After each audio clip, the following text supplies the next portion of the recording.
إن الحمد لله نحمده ونستعينه ونستغفره ونعوذ بالله من شرور أنفسنا ومن سيئات أعمالنا من يهده الله فلا مضل له ومن يضلل فلا هادي له وأشهد أن لا إله إلا الله وحده لا شريك له وأشهد أن محمدا عبده ورسوله يا أيها الذين آمنوا اتقوا الله حق تقاته ولا تموتن إلا وأنتم مسلمون يا أيها الناس اتقوا ربكم الذي خلقكم من نفس واحدة وخلق منها زوجها وبث منهما رجالا كثيرا ونساء واتقوا الله الذي تساءلون به والأرحام إن الله كان عليكم رقيبا يا أيها الذين آمنوا اتقوا الله وقولوا قولا سديدا يصلح لكم أعمالكم ويغفر لكم ذنوبكم ومن يطع الله ورسوله فقد فاز فوزا عظيما أما بعد فإن خير الحديث كتاب الله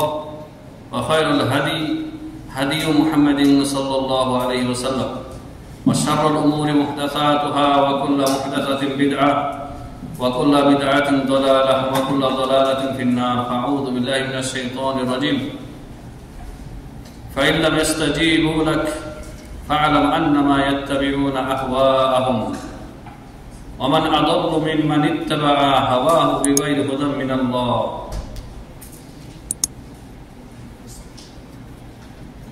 وقال الله سبحانه وتعالى في موضع آخر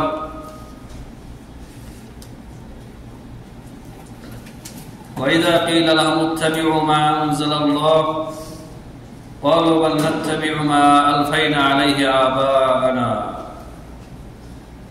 إلى آخر الآية আলহামদুলিল্লাহ যাবতীয় হামদ সানা আল্লাহ সুবহানাহু ওয়া তাআলার জন্য যে আল্লাহ সুবহানাহু ওয়া তাআলা হককে বাতিল থেকে স্পষ্ট করেছেন,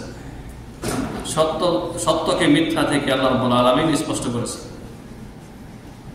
এবং আমাদেরকে হকের অনুসরণ করার নির্দেশনা দিয়েছেন, বাতিলকে পরিহার করার আদেশ দিয়েছেন। সে আল্লাহ সুবহানাহু ওয়া তাআলার আমরা শুকরিয়া জ্ঞাপন করি আলহামদুলিল্লাহ। অতঃপর শতকোটি শত সহস্র সালাত ও সালাম বর্ষিত হোক নবী মুহাম্মদ রাসূলুল্লাহ সাল্লাল্লাহু আলাইহি ওয়াসাল্লামের উপর। আল্লাহুম্মা সাল্লি আলাইহি ওয়া বারিক আলাইহি। সম্মানিত মুসল্লিন কিরাম, আমরা গত সপ্তাহে আলোচনা করেছিলাম যে বিদআত, প্রধান বিদআতগুলি কোন সময় আত্মপ্রকাশ করেছে। আজকে খুব সংক্ষেপে ইনশাআল্লাহ এই বিদআতগুলি কোন কোন শহরে আত্মপ্রকাশ করেছে, সর্বপ্রথম কোন কোন শহরে সেটা আলোচনা করব। মানে এর আগে অন্য কোথাও এই বিদআতগুলি চালু হয়নি এবং বিদআত আত্মপ্রকাশ করার বা ছড়িয়ে পড়ার যে আসবাব, কারণ, সেই কারণ আজকে উল্লেখ করবো ইনশাআল্লাহ। ওয়া মা তাওফীকি ইল্লা বিল্লাহ আলাইহি তাওয়াক্কালতু ওয়া ইলাইহি উনীব। তো আমরা আলোচনা করেছিলাম যে 5টি প্রধান বিদআত সর্বপ্রথম চালু হয়। বিদআতুত তাশাইয়্যু, বিদআতুত তাশাইয়্যু শিয়াদের বিদআত। শিয়াদের বিদআত কি? আলী রাদিয়াল্লাহু তাআলা আনহুকে নিয়ে বাড়াবাড়ি করা, গুলু করা, অতিরঞ্জন করা। তাকে সাহাবীর মর্যাদা থেকে নিয়ে প্রথমে নবী সাল্লাল্লাহু আলাইহি ওয়াসাল্লামের মর্যাদা দিয়েছে। কেমনে? এরা বলে থাকে জিবরাইল আলাইহিস সালাম নাকি ভুল করে মুহাম্মদ সাল্লাল্লাহু আলাইহি ওয়াসাল্লামের কাছে ওহী নিয়ে আসছে। এই এক কথা দিয়ে ঈমান শেষ। কেউ যদি এমনটা ধারণা করে যে নবী সাল্লাল্লাহু আলাইহি ওয়াসাল্লামের কাছে জিবরাইল ভুল করে এসেছে, আল্লাহ পাঠাইছিলেন মূলত আলীর কাছে না গিয়ে ভুল করে আলী মুহাম্মদ সাল্লাল্লাহু আলাইহি ওয়াসাল্লামের কাছে আসছে, এই এক কথা দিয়ে ঈমান শেষ হবে। কারণ ফেরেশতা জিবরাইল ভুল করবে। ফেরেশতারা কখনো, আল্লাহ তাআলা বলেছেন লা ইয়াসুনাল্লাহা মা আমারহুম ওয়া ইয়াফআলুনা মা ইউমারুন। সূরা তাহরিম আল্লাহ তাআলা বলেছেন ফেরেশতারা বিন্দু মাত্র আল্লাহর নাফরমানি করে না। মানে আল্লাহ বলছেন এদিকে যাওয়া, তারা এদিকে যাবে, অসম্ভব। তো এইরকম হাজারো কথা আছে শিয়াদের, বাতিল বিশ্বাস আছে, যেগুলি ঈমান ইসলাম ভঙ্গ হওয়ার জন্য যথেষ্ট। তো শিয়াদের বিদআত কি? তাদের বিদআত কুফরি পর্যায়ে, ঈমান ভঙ্গকারী বিষয়। আলী ইবনে আবি তালেব রাদিয়াল্লাহু আনহু আরদা, আমরা তাকে সঠিক মর্যাদা দিই। মানে তিনি মর্যাদার দিক থেকে 4 নম্বর খলিফা। তার আগে 3 জন রয়েছে, আর তারা তাকে নবী সাল্লাল্লাহু আলাইহি ওয়াসাল্লামের পর্যায়ে পৌঁছে দেয় প্রথম। তারপরে শুধু এতেই ক্ষান্ত হয় না, তারা আলী ইবনে আবি তালিবকে আল্লাহ তথা রবের স্থানে তারা বসিয়ে দেয়, মানে তার ইবাদত করে। বেদাতুল তাশাইয়ু, বেদাতুল কদর, তাকদীর অস্বীকারীর বিদআত। আর এই ফেরকাগুলি এখনো বেনামে আছে, বিনা সাইনবোর্ডে আছে। দেখবেন যে মুসলিম সমাজে অতি মডারেট, তারা তাকদীর অস্বীকার করে, বলে তাকদীর আবার কি জিনিস, তোমার কর্মই সব। কাফের। চিন্তা করছেন? কারণ তাকদীরের প্রতি ঈমান আরকানুল ঈমানের একটি, আরকানুল ঈমানের একটি হচ্ছে তাকদীরের প্রতি ঈমান, যা কেউ অস্বীকার করলে ঈমানদার হবে না। 3 নাম্বার বলেছিলাম বিদআতুল ইরজা। ইরজা কি? মানে আমলবিহীন আশা করা। মুসলিম সমাজের অধিকাংশদের অবস্থা আমল নাই, কিন্তু বলে যে মুসলিম যেহেতু আমি একদিন না একদিন জান্নাতে যাব। 5 ওয়াক্ত নামাজ নেই, শুধু জুমা পড়ে, অথবা 5 ওয়াক্তের নামাজের কোনো ওয়াক্ত কখনো পড়ে নিল খেয়াল খুশি মোতাবেক এবার, অথবা শুধু 2 ঈদের নামাজ পড়ে, অথবা শুধু রমজানে নামাজি হয়ে যায়, পরহেজগার হয়ে যায়। এই বিদআতুল ইরজা, মুরজিয়া যাদেরকে বলা হয়, সংক্ষেপে বলতে গেলে আমলবিহীন আশা করা, শুধু বড় বড় আশা আকাঙ্ক্ষা। আরে আমরা জাতিগত মুসলিম, আমরা একদিন একদিন জান্নাতে যাব, এগুলি হচ্ছে মুরজিয়াদের কথা। না, আপনি আশাও করবেন, আমলও থাকতে হবে, আমলের সাথে আশা থাকতে হবে। আরবিতে আশাকে বলা হয় আমাল। আমাল, আমাল মানে শুরুতে হামজা, আর আমাল আইন দিয়ে শুরুতে, এটা হচ্ছে আমাল মানে কর্ম। তো আমালও থাকতে হবে, আমালও থাকতে হবে। আমলের সাথে আমাল থাকতে হবে, আশা এবং আমল দুইটা একসাথে থাকতে হবে। বিদআতুল ইরজা তো 3 নম্বর বিদআত। চতুর্থ বিদআত বলেছিলাম কি?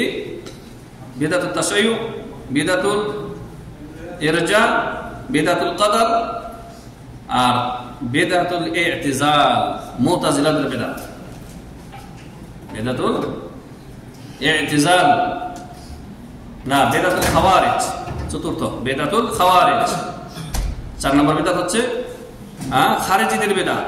কারণ এগুলি একদম স্টার্টিং এ, শুরুর দিকে নবী সাল্লাল্লাহু আলাইহি ওয়াসাল্লামের তিরোধানের পর 3য় খলিফা ওসমান ইবনে আফফানের হত্যার নৃশংসভাবে তাকে হত্যা করার পর আলী রাদিয়াল্লাহু তাআলা আনহুর খেলাফতের সূচনা যুগে এই বিদআতগুলি চালু হয়।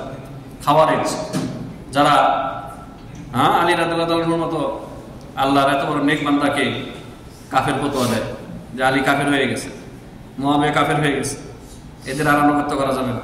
খাওয়ারিজ মানে ইসলামের নামে তাকফির করা, জঙ্গিবানা করা, যা আজকেও আমরা দেখতে পাই যে পৃথিবীর মধ্যে সবচেয়ে ভালো শাসক যারা, তাদেরকে ইহুদি খ্রিস্টানদের দালাল বানিয়ে রাখে, মানে ট্যাগ লাগিয়ে রাখে। আর যাদের ইমানই নাই এদেরকে মুসলিম উম্মার আদর্শ লিডার মনে করে থাকে। বেকুবের দল। এদের না আছে কূটনৈতিক জ্ঞান, না আছে রাজনীতির জ্ঞান, না আছে দিনের জ্ঞান, না আছে দুনিয়ার জ্ঞান।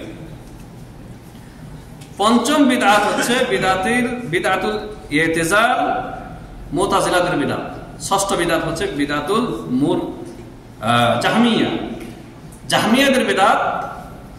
আল্লাহ রাব্বুল আলামিনের সমস্ত আসমা ও সিফাতকে অস্বীকার করার এই বিদআত, এটা তাবিঈদের শেষ যুগে শুরু হয় বলেছিলাম কত সপ্তাহে। একজন খলিফা উমর বিন আব্দুল আজিজ রাহিমাহুল্লাহ, তার মৃত্যুর পরে শুরু হয়। শাইখুল ইসলাম ইমাম ইবনে তাইমিয়া রাহিমাহুল্লাহ তার মাজমাউল ফাতাওয়া 20 নম্বর খণ্ডের 300 থেকে নিয়ে 303 পৃষ্ঠায় তিনি বলেন যে প্রধান এই বিদআতগুলি শুরু হয় যে শহরগুলিতে, সেই শহরগুলি হচ্ছে 5টি শহর, মনে রাখবেন। বলেছেন আল হারামান, 2 হারামাইন, মক্কা মদিনা। এখান থেকে ইলম বের হয়েছে। কি বের হয়েছে? ইলম। কারণ এই সমস্ত এই দুই শহরে সাহাবায়ে কেরামের বসবাস ছিল, অধিকাংশ সাহাবায়ে কেরাম এখানেই বসবাস করতেন, মক্কা মদিনা। তো মক্কা মদিনা থেকে ইলমুল ওহীর জ্ঞান বের হয়েছে, প্রচার প্রসার হয়েছে। আর 2 ইরাকান বলা হয় 2 ইরাক মানে বাসরা, কুফা, ইরাকের 2 শহর, প্রসিদ্ধ 2 শহর। সেই যুগেও এই নামেই ছিল, বর্তমানে এই যুগেও এই নামেই আছে, বাসরা, কুফা। এই 2 শহর থেকে অধিকাংশ বিদআতগুলি বের হয়। আর সিরিয়া তথা শাম, পুরাতন নাম হচ্ছে শাম, এই শাম দেশ থেকে বিদআত বের হয়। 5টি শহরের মধ্যে থেকে 2 শহর থেকে কোনো বিদআত আল্লাহর রহমতে বের হয় না, মক্কা মদিনা থেকে। এই জন্য নবী সাল্লাল্লাহু আলাইহি ওয়াসাল্লাম বলছেন মক্কা মদিনায় দাজ্জাল প্রবেশ করতে পারবে না, মাহফুজ। ফেরেশতারা পাহারা দিয়ে রাখবেন, এখনো পাহারা দিয়ে দিচ্ছেন এবং তখনও পাহারায় থাকবে দাজ্জাল যখন আত্মপ্রকাশ করবে তখন। শাইখুল ইসলাম ইমাম ইবনে তাইমিয়া রাহিমাহুল্লাহ বলেন যে কুফা থেকে তাশাইয়ু এবং ইরজার বিদআত বের হয়। এখনো দেখবেন শিয়ারা ইরানের পরে সবচেয়ে বেশি শক্তিশালী এইতে ইরাকি সুন্নি শাসককে হত্যা করার পরে বা বিতাড়িত করার পরে আমেরিকার সহযোগিতায় এখন কাদের রাজত্ব চলে সেখানে শিয়াদের। জানেন না তো সেই কুফা বাসরাত এখন শুধু শিরিক বিদআত না, এমনকি সমকামের মতো লাওয়াতাত এর মতো জঘন্য সয়লাভ হয়ে যাচ্ছে। এগুলি তো মিডিয়ায় আসে। এগুলি শিয়াদের মধ্যে যে কিছু ভালো লোক আছে তারা এগুলি বলতেছে যে তোমরা কি করতেছো ইরাকবাসী, এই 2 শহরে কুফা বাসরাতে নজদে নজফ একটা শহর, এগুলিতে লাওয়াতাত ছড়িয়ে পড়তেছে, সমকামী ছড়িয়ে পড়তেছে, তোমরা কি করতেছো? মানে সেখানে পাপের কোনো শেষ নাই এবং শিয়াদের দখলে বর্তমানে। তো এই কুফা থেকে শিয়াদের এবং মুরজিয়াদের বিদআত আত্মপ্রকাশ করে এবং এখান থেকে অন্য জায়গায় ছড়িয়ে পড়ে। আর বাসরা থেকে তাকদীর অস্বীকারীদের এবং মুতাজিলাদের বিদআত আত্মপ্রকাশ করে এবং অন্যান্য যে সমস্ত বিদআত রয়েছে সেগুলি আত্মপ্রকাশ করে। আর শাম দেশ থেকে নাসিবীদের বিদআত আত্মপ্রকাশ করে। নাসিবী কারা? নাসিবী হচ্ছে সাহাবায়ে কেরাম একদল। তো নাসিবী হচ্ছে শিয়াদের বিপরীত, মনে রাখবেন। নাসিবীরা শিয়াদের বিপরীত। শিয়ারা হচ্ছে আহলে বাইতকে বাড়াবাড়ি করতে করতে আহলে বাইত, প্রথম কথা তারা আহলে বাইত মাত্র 5 জনকে মানে, তাদের কাছে মাত্র 5 জন হচ্ছে আহলে বাইত। আলী, নবী সাল্লাল্লাহু আলাইহি ওয়াসাল্লাম, আলী, হাসান, হুসাইন, ফাতেমা রাদিয়াল্লাহু আনহুম, এই 5 জনকে আহলে বাইত মানে। নবী সাল্লাল্লাহু আলাইহি ওয়াসাল্লামের স্ত্রীগণকে আহলে বাইত মানে না। তো এই আহলে বাইতের নামে শিয়ারা তাদের পূজা শুরু করে দিয়েছে, এই শিয়ারা। আর এদের বিপরীত নাসিবী, এরা এই আহলে বাইতের বিরুদ্ধে শত্রুতা দাঁড় করিয়েছে। নাসিবী শিয়াদের বিপরীত এন্টি পার্টি বা দল হচ্ছে নাসিবী, যারা আহলে বাইতের প্রতি বিদ্বেষ ঘৃণা পোষণ করে, সাহাবায়ে কেরাম বিশেষ করে নবী সাল্লাল্লাহু আলাইহি ওয়াসাল্লামের পরিবার, নবী পরিবারের প্রতি। তো এই নাসিবী সম্প্রদায় শাম দেশ তথা বর্তমান সিরিয়া দামেস্ক এই শহর থেকে আত্মপ্রকাশ করে।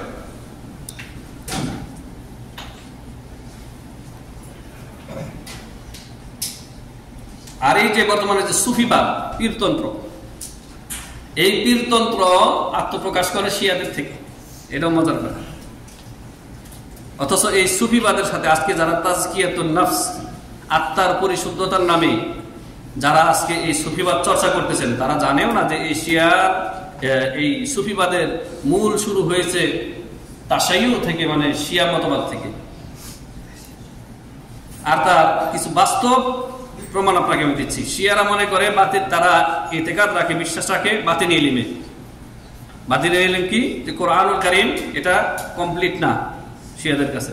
এর আগে আপনাদেরকে বলেছি, শিয়াদের কাছে কোরআন হচ্ছে 40 পারা, আর ওদের কাছে মুসাফে ফাতিমি রয়েছে। আমাদের কাছে এই কোরআন ওদের কাছে বিকৃত, পরিবর্তন হয়ে গেছে, নাউজুবিল্লাহ। তো আমাদের যারা সুফিবাদে যারা বিশ্বাসী, তারাও বাতিনি ইলমে বিশ্বাসী। কেমনে? তারা ইসলামী শরীয়তকে 4 ভাগে ভাগ করেছে। এগুলি আপনারা শুনেছেন তাদের কাছ থেকে। কি? শরীয়ত, মারেফত, তরিকত, হাকিকত। তো মারেফত হচ্ছে এই সুফিদের কাছে, পীরদের কাছে গোপন ইলম। মারেফত হচ্ছে তাদের কাছে গোপন বিদ্যা।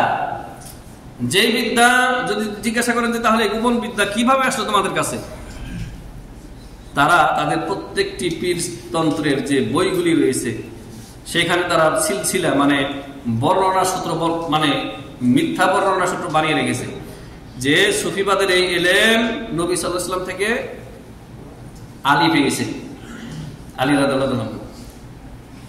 আলী থেকে কে পেয়েছে? হাসান আল বসরি রাহিমাহুল্লাহ। তাহলে বাকি 3 সাহাবী আবু বকর, ওমর, ওসমান এরা পায়নি। তো শিয়াদেরও একই আকীদা যে আলীর কাছে এমন বিদ্যা ছিল যেগুলি ওই 3 খলিফার কাছে ছিল না। তো শিয়ারা যে বিশ্বাস করে, রাফেজিরা অনুরূপ বিশ্বাস করে এই আমাদের সুফি বা পীরেরা, এবং তাদের বই লিখে রেখেছে সুফি তন্ত্রের এই সুফি বিদ্যা পীর তন্ত্র কোথা থেকে আসলো, বলে যে আমার পীর মুক্ত মুক্ত মুক্ত মুখ করতে করতে আপনার হাসানুল বসরি, হাসানুল বসরি থেকে ডাইরেক্ট আলী, আলী থেকে রাসূলুল্লাহ সাল্লাল্লাহু আলাইহি ওয়াসাল্লাম, বাকি 3 সাহাবী কবি। তাহলে দেখেন যে বাতিল ইলমের এই বাতিল বিশ্বাসের দিক থেকে শিয়া, রাফেজি এবং সুফিরা এক। তো এই শরীয়ত, মারিফত, তরিকত, হাকিকত এই ভাগ ইসলামে নেই, কোরআন হাদিসের কোথাও নেই, এগুলি তাদের বানানো ভাগ। এবং তারা সুফিরা বলে যে কোরআনুল কারীমের জাহিরি অর্থ রয়েছে, বাতিনি অর্থ রয়েছে। জাহিরি অর্থ আলেমরা জানে, যারা শরীয়তের আলেম, আর বাতিনি অর্থ যারা সুফি সাধক পীর তারা জানে। এটা তাদের আরেক চরম গুমরাহি। মা আনজালাল্লাহু বিহা মিন সুলতান। এবার আসুন যে এই বিদআত ছড়িয়ে পড়ার কারণ কি। আমি শুরুতে 2টি আয়াত তেলাওয়াত করেছি। একটি আয়াত রয়েছে সূরা কসাস আয়াত নম্বর 50। আল্লাহ রাব্বুল আলামিন ইরশাদ করেছেন যেখানে ফাইল্লাম ইস্তাজিবু লাক ফাআলাম আন্নামা ইয়াত্তাবিউনা আহওয়াআহুম ওয়া মান আযাল্লু মিম্মান ইত্তাবা'a হাওয়াহু বিগাইরি হুদাম মিনাল্লাহ। হে নবী, আপনার ডাকে যদি এরা সাড়া না দেয়, কারা সাড়া না দেয়? 2 শ্রেণীর লোক নবী সাল্লাল্লাহু আলাইহি ওয়াসাল্লামের যুগে। এক হচ্ছে কাফের মুশরিক, দ্বিতীয় হচ্ছে মুনাফিক। মুমিনরা তো প্রশ্ন ওঠে না যে নবীর ডাকে সাড়া দেবে না, হতে পারে না। তাহলে 2 শ্রেণীর লোক সেই যুগে। তো তারা যদি আপনার ডাকে সাড়া না দেয়, আপনার অনুসরণ না করে, আপনার কথা না মানে, তাহলে মনে রাখবেন যে তারা তাদের হাওয়া, কুপ্রবৃত্তির অনুসরণ করে। বিগাইরি হুদাম মিনাল্লাহ, আল্লাহর পক্ষ থেকে আগত হেদায়েত ও ওহী, কোরআন এবং হাদিস বাদ দিয়ে নিজের খাহেশের, কুপ্রবৃত্তির অনুসরণ করে। আর এদের চাইতে গোমরা, পথভ্রষ্ট আর কেউ নেই। তো যে সমস্ত কারণ বিদআত প্রকাশ হওয়ার জন্য দায়ী, সেগুলি অনেক রয়েছে। তার প্রধান আমরা 4টি বলবো মাত্র। 1 নম্বর হচ্ছে আল জাহলু বিআহকামিদ্দিন। আল জাহলু বিআহকামিদ্দিন, দ্বীনের যে বিধিবিধান রয়েছে, ফরজ, ওয়াজিবাত, সুন্নাত, মুস্তাহাব, নফল, এগুলি সম্পর্কে অজ্ঞ থাকা। তো বিদআত সমাজে ছড়িয়ে পড়ার কারণ হচ্ছে যে দ্বীনের বিধিবিধান থেকে অজ্ঞ থাকা, জাহালাত। দেখেন যারা বিদআতের সাথে জড়িত, যারা এই বিভিন্ন বিদআত করতেছে, শবে বেরাত, শবে বরাত, মিলাদ, কুলখানি, ফাতিহা গানি, অমুক তমুক, জিকিরের সম্মিলিত জিকিরের বেদাত ইত্যাদি যারা করতেছে, তারা শরীয়তের জ্ঞান রাখে না, ফিকহের জ্ঞান রাখে না। নবী সাল্লাল্লাহু আলাইহি ওয়াসাল্লামের হাদিস ভিত্তিক যে মাসআলা রয়েছে, এগুলির কোনো খোঁজ খবর রাখে না। আর চরম বাস্তবতা, আমি নিজে এগুলি প্র্যাকটিক্যাল নিজে সম্মুখীন হয়েছি, যে যাদেরকে সমাজে বড় হুজুর বলে মানুষ মনে করে থাকে, মুফাসসির, অমুক তমুক, এদের মধ্যে যে এত জাহালত, আর দুঃখিত যে এরা নিজেদেরকে পরিচয় দিচ্ছেন হানাফি বলে। আর আমি বলবো, আমরা বলি যে এরা দাবিদার হানাফি। ইমাম আবু হানিফা রাহিমাহুল্লাহর সাথে এদের তেমন কোনো সম্পর্ক নাই বললেই চলে। কারণ ইমাম আবু হানিফা রাহিমাহুল্লাহ তার জীবনী থেকে পাওয়া যায়, তার কথাবার্তা থেকে পাওয়া যায়, তার লেখনী থেকে পাওয়া যায়, তার পরবর্তীকালে ছাত্ররা, তার যে ছাত্র যারা তার কথা সংকলন করেছেন, তাদের লেখা থেকে পাওয়া যায় ইমাম আবু হানিফা রাহিমাহুল্লাহ যত দূর পেরেছেন সাধ্য মোতাবেক তিনি হাদিসের অনুসরণ করেছেন। আর যে ক্ষেত্রে তিনি হাদিস পাননি, সেই ক্ষেত্রে বলেছেন ইযা সাহহাল হাদিসু ফাহুয়া মাযহাবি, যখন হাদিস বিশুদ্ধ বলে প্রমাণিত হবে সেটাই আমার মাযহাব। তাহলে সহিহ হাদিসের অনুসরণ করা হচ্ছে ইমাম আবু হানিফা রাহিমাহুল্লাহর মাযহাব। আর আপনি বর্তমানে এসে বলতেছেন যে আমি হানফি, আর যখন আপনার সামনে সহিহ হাদিস পেশ করা হচ্ছে তখন বলতেছেন এটা আমাদের মাযহাবে নাই, এই হাদিস আমাদের মাযহাবে নাই, সুতরাং এটা আমরা আমল করব না। তা ইমামের বিরুদ্ধে আপনি অবস্থান করে কিভাবে আপনি হানাফি? তারপরে আকীদার ক্ষেত্রে তো নিজে থেকেই বলতেছেন যে আকীদার ক্ষেত্রে আমরা হানাফি না, আকীদার ক্ষেত্রে হচ্ছে আমরা আশআরী মাতুরিদি, শুধু ফারঈ মাসাইলে আমরা হানফি।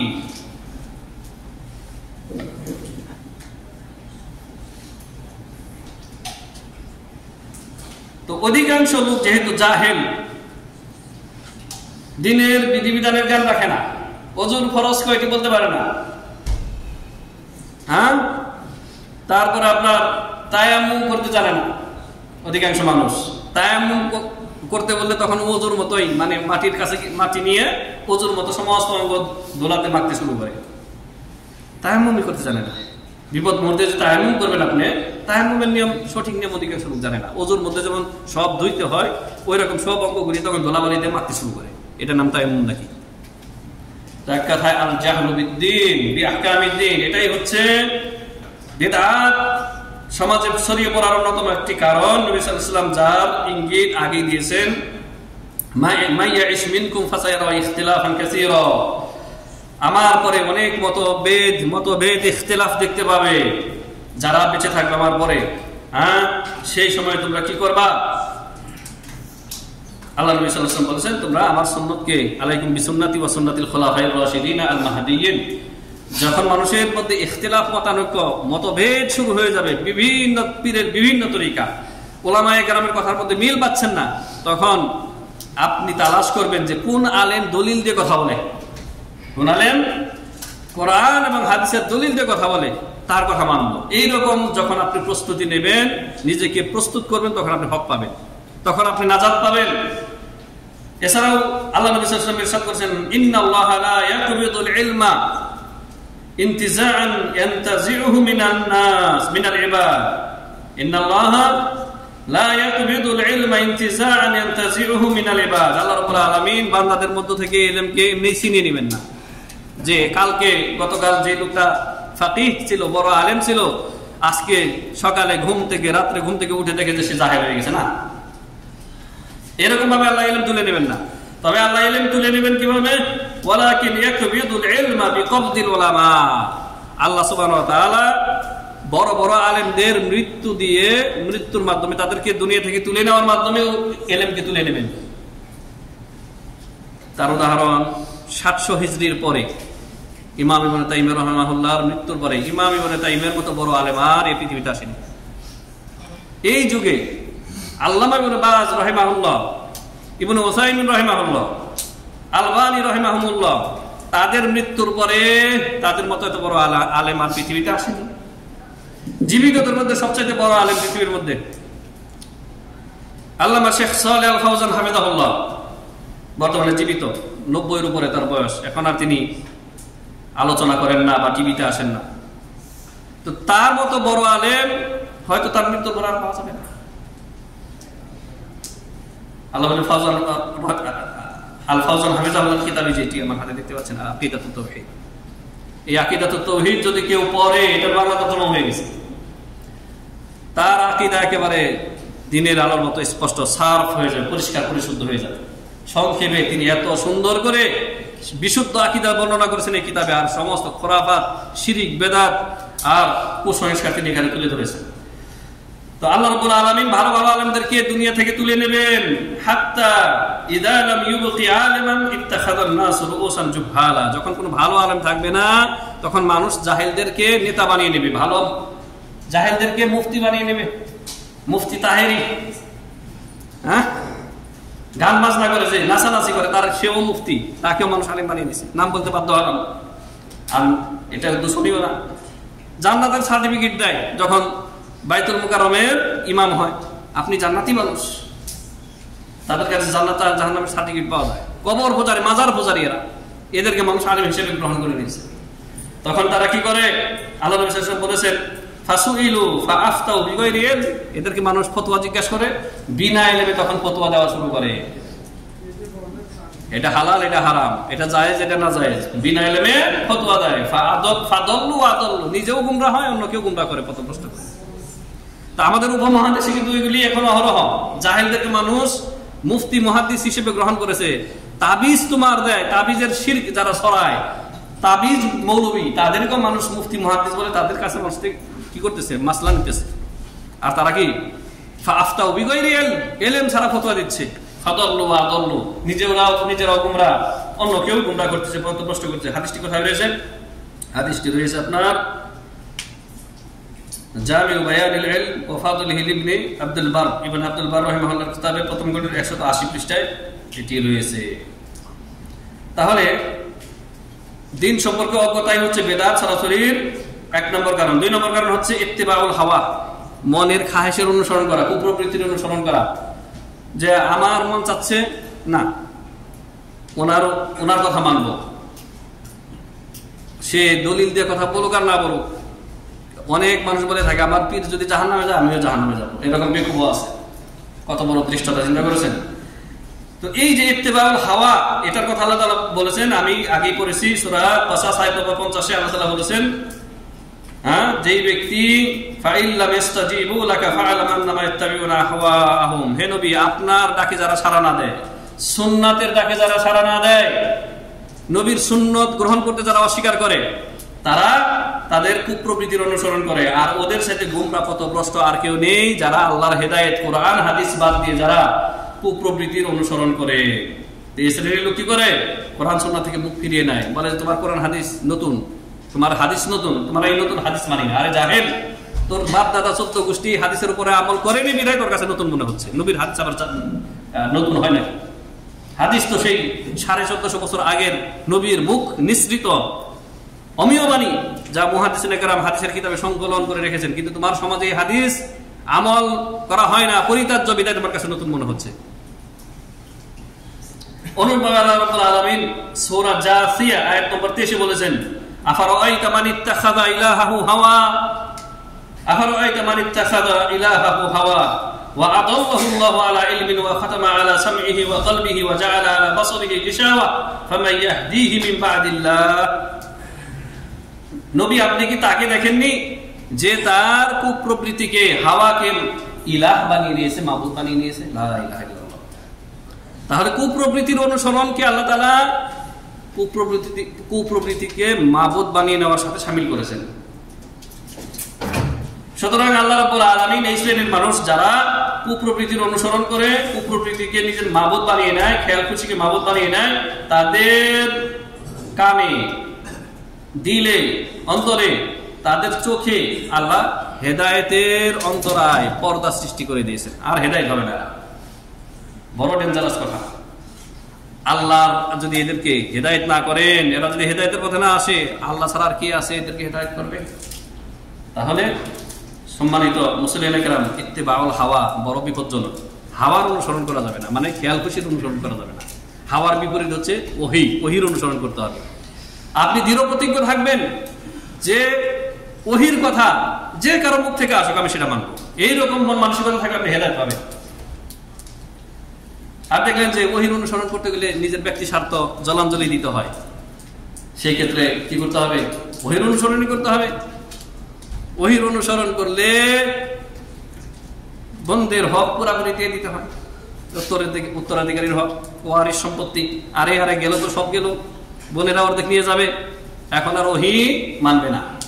সমাজে এরকম অভাব নাই। অনুরূপ ভাবে আপনার বন্ধক রেখে, জমি বন্ধক রেখে যে মানে টাকা নিয়ে যে ব্যবহার করা, সেটা আমাদের সমাজে ব্যাপক। অনেকে অনেক বিভিন্ন নামে চিনে, কটে জমি রাখা বা ধারে জমি রাখা, এগুলি সুস্পষ্ট সুদ, কিন্তু মৌলবীরা বলে না, কারণ অনেক মৌলবীর সাথে জড়িত। 3 নাম্বার, সংক্ষেপে বলতেছি, খুব শীঘ্রই শেষ করবো ইনশাআল্লাহ। আত-তাআসসুবু লিল আরাই ওয়ার রিজাল, পূর্ববর্তী বুজুর্গানেদিন এবং আলেম ওলামাদের মতকে গোলামি করে ধরে রাখা, যদিও ওহীর বিপরীত হোক না কেন। এটা আল্লাহ তাআলা নির্দেশ করেছেন। সূরা বাকারা 170 নম্বর আয়াতে আল্লাহ তাআলা বলেছেন, ওয়াইদা কিলা লাহুম ইত্তাবিউ মা আনজালাল্লাহ, মক্কার মুশরিকদেরকে এবং মুনাফিকদেরকে যখন বলা হয় যে ইত্তাবিউ মা আনজালাল্লাহ, আল্লাহ যা নাযিল করেছেন তার অনুসরণ করো, ক্বালু, তারা নবীকে জবাব দেয়, সাহাবায়ে কেরামকে জবাব দেয়, বাল নাত্তাবিউ মা আলফাইনা আলাইহি আবানা, আমাদের বাপ দাদাদেরকে যেই মতাদর্শের উপরে পেয়েছে আমরা তারই অনুসরণ করবো, তোমার কথা মানবো। তাহলে বাপ দাদার দোহাই দেওয়া অধিকাংশ মুসলিমরা আজকে কোরআন সুন্নাহকে বর্জন করতেছে। বলে যে আমাদের বাপ দাদারা কি বেকুব ছিল নাকি, ভুল পথে ছিল নাকি? আমাদের এত বড় বড় হুজুর, তারা কি ঘাস খেয়ে পড়াশোনা করেছে নাকি? বিভিন্ন ভাবে আপনাকে জবাব দেবে। এগুলিকে বলা হয় আত-তাআসসুবু লিল আরাই ওয়ার রিজাল, ব্যক্তির মতামতকে গোলামি বশত ধরে রাখা, এর উপরে অটল থাকে না, এটা করা যাবে না। অনুসরণ করতে হবে ওহীকে। কারণ একমাত্র নবী সাল্লাল্লাহু আলাইহি ওয়াসাল্লাম হচ্ছেন মাসুম, নির্ভুল, নিষ্পাপ। একমাত্র রাসূল ছাড়া কেউ মাসুম না। আপনি মাসুম রাসূলের অনুসরণ করবেন, রাসূল ব্যতীত সবাই আর কেউ মাসুম না। জি। 4 নম্বর যেই কারণে বিদআত সরাসরি হয় তা হচ্ছে আত-তাশাব্বুহু বিল কুফফার, কাফের মুশরিকদের সাদৃশ্য অবলম্বন করা। আমি সংক্ষেপে বলতেছি, হাদিস থেকে উদাহরণ দিয়েছি।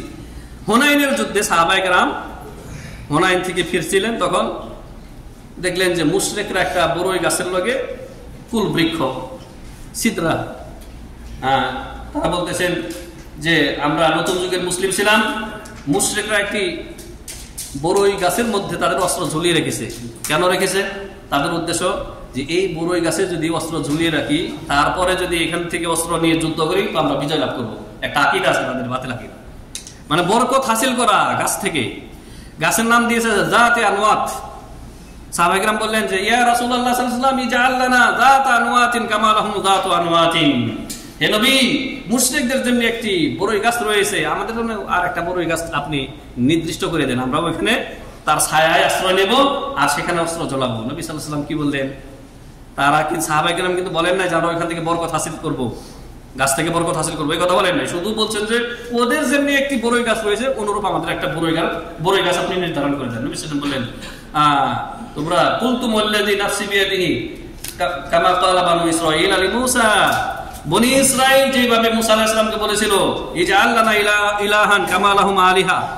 ফেরাউন চোখের সামনে ডুবে মরল, চোখের সামনে আপনার বাহরুল আহমারে, লোহিত সাগরে চোখের সামনে ডুবে মরতে দেখলো, আল্লাহ তাদেরকে বাঁচাই দিলেন।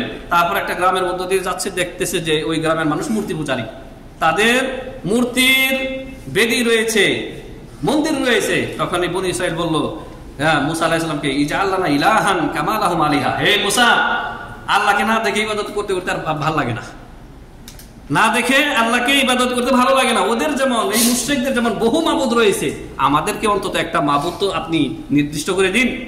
মানে মূর্তি, একটা মূর্তি দেন আমাদেরকে। কত অসভ্য জাতি, চিন্তা করছেন? তখন মুসা আলাইহিস সালাম বিরক্ত হয়ে একটা কথাই বলছিলেন যে ইন্নাকুম কওমুন তাজহালুন, তোমরা বড়ই মূর্খ জাতি, তোমরা বড়ই অজ্ঞ মূর্খ জাতি, যে আল্লাহ তোমাদের উপরে এত ইহসান করেছে যে ফেরাউনের গোলামি থেকে মুক্তি দিয়েছে, তারপরে ফেরাউন এবং তোমাদের দুশমন কিপ্তিদেরকে ডুবিয়ে মারলেন, তোমাদেরকে রক্ষা করলেন, তারপরে আবার আল্লাহকে ছেড়ে দিয়ে আবার মূর্তি চাচ্ছ আমার কাছে। নবী সাল্লাল্লাহু আলাইহি ওয়াসাল্লাম বললেন সাহাবায়ে কেরামকে যে বনি ইসরাইল যেমন মুসা আলাইহিস সালামের কাছে বাতিল মাবুদ মূর্তি চেয়েছিল, অনুরূপ ভাবে তোমরা বলতেছো মুশরিকদের জন্য একটি বড়ই গাছ রয়েছে, আমাদেরকে একটা বড়ই গাছ দিন, আমরা সেখানে অস্ত্র ঝুলিয়ে রাখবো। নবী সাল্লাল্লাহু আলাইহি ওয়াসাল্লাম সাথে সাথে সেটার প্রতিবাদ করলেন।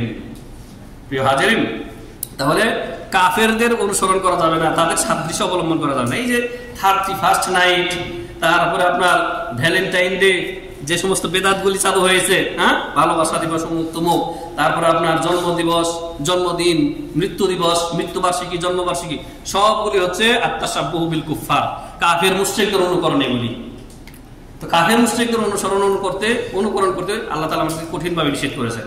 এই 4টি কারণ বললাম বিদআত সমাজে প্রচার প্রসারের ক্ষেত্রে, এই 4টি কারণ দায়ী। এগুলি থেকে আমাদেরকে বেঁচে থাকতে হবে। আল্লাহ রাব্বুল আলামিন আমাদের সবাইকে বিদআত সবই হচ্ছে সাইয়্যা, বিদআত সবই হচ্ছে জাহান্নামে যাওয়ার রাস্তা। কুল্লু বিদআতিন দালালা ওয়া কুল্লু দালালাতিন ফিন্নার কামা ক্বালা আলাইহিস সালাতু ওয়াস সালাম। সমস্ত বিদআতই হচ্ছে গোমরাহ, বিদআতে হাসানা সাইয়্যা বলে কিছু নেই।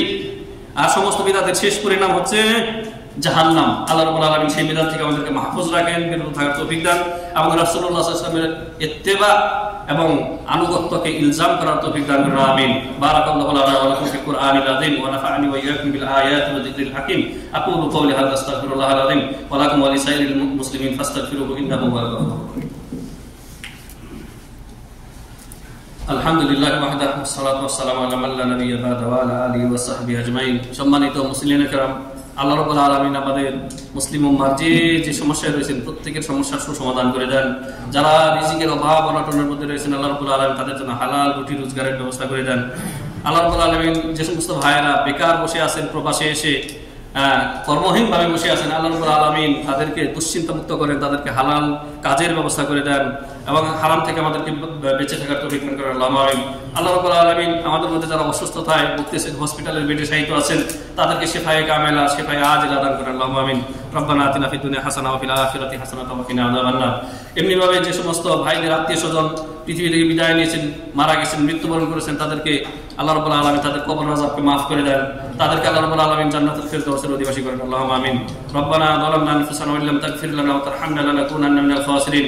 রব্বানা ইগফির লানা ওয়া লিইখওয়ানিনা আল্লাযীনা সাবাকুনা বিল ঈমান ওয়া লা তাজআল ফী কুলুবিনা গিল্লাল লিল্লাযীনা আমানু রব্বানা ইন্নাকা রাউফুর রহিম। আল্লাহুম্মা আ'ইজ্জাল ইসলাম ওয়াল মুসলিমিন আল্লাহুম্মা আ'ইজ্জাল ইসলাম ওয়াল মুসলিমিন ওয়া দিল্লাশ শিরকা ওয়াল মুশরিকিন ওয়া দাম্মির আ'দাআকা আ'দা'ad-দ্বীন মিনাল ইয়াহুদি ওয়ান নাসারা ওয়াল মুলহিদিন ইয়া রাব্বাল আলামিন। اللهم أصلح أئمتنا في ولاة أمرنا اللهم أصلح أئمتنا في ولاة أمرنا اللهم وفقهم لكل خير اللهم وفقهم فعل الخيرات وترك المنكرات يا رب العالمين اللهم اجعل لهم بطانة صالحة التي تدلهم على الخير وتعينهم عليه يا أكرم الأكرمين إن الله وملائكته يصلون على النبي يا أيها الذين آمنوا صلوا عليه وسلموا تسليما اللهم صل على محمد وعلى آل محمد كما صليت على إبراهيم وعلى آل إبراهيم إنك حميد مجيد اللهم بارك على محمد وعلى آل محمد كما باركت على إبراهيم وعلى آل إبراهيم إنك حميد مجيد عباد الله رحمكم الله إن الله يأمركم بالعدل والإحسان وإيتاء ذي القربى وينهى عن الفحشاء والمنكر والبغي يعظكم لعلكم تذكرون فاذكروا الله يذكركم واشكروا على نعمه يزدكم ولذكر الله أكبر والله يعلم ما تصنعون